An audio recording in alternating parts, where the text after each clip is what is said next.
Unveiling the Beauty of the Night. Understanding Nightscape. Hello, everyone. Welcome back to our channel, where we dive into the fascinating world of English vocabulary.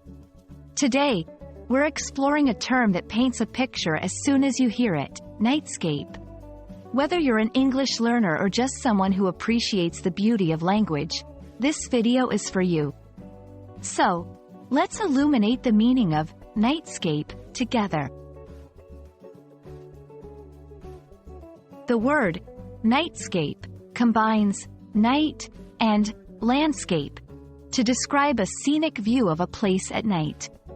It's often used to talk about a city or natural scene when it's lit up after dark, showcasing lights, stars, or other nighttime features.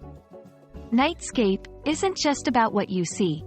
It's about the emotions and atmosphere that the night setting evokes. It's a word that takes you on a visual journey through the darkness, highlighting the contrast between light and shadow, the silhouette of buildings or trees, and the tranquil or lively ambiance that only the night can bring. Let's see how nightscape is used in everyday conversation or writing. The nightscape from the hilltop was breathtaking, with the city lights flickering like stars fallen to earth. Photographers often seek out the best spots to capture the urban nightscape. The peaceful nightscape has a calming effect on my mind after a busy day.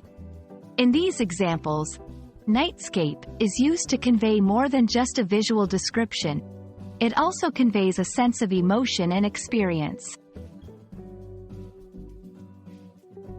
What if you want to use a different word with a similar meaning? Here are some synonyms: night view, nocturnal scene, evening panorama. Each of these can be used depending on the context and the specific nuances you want to express. I hope this video has shed some light on the beautiful concept of a nightscape. It's a word that can transport you to a quiet, contemplative space, or to the vibrant energy of a city after dark. Use it to enrich your English vocabulary and to add color to your descriptions of the world at night. Thank you for watching, and we hope you'll join us again for more language exploration. Until next time, keep learning and keep looking up at the night sky.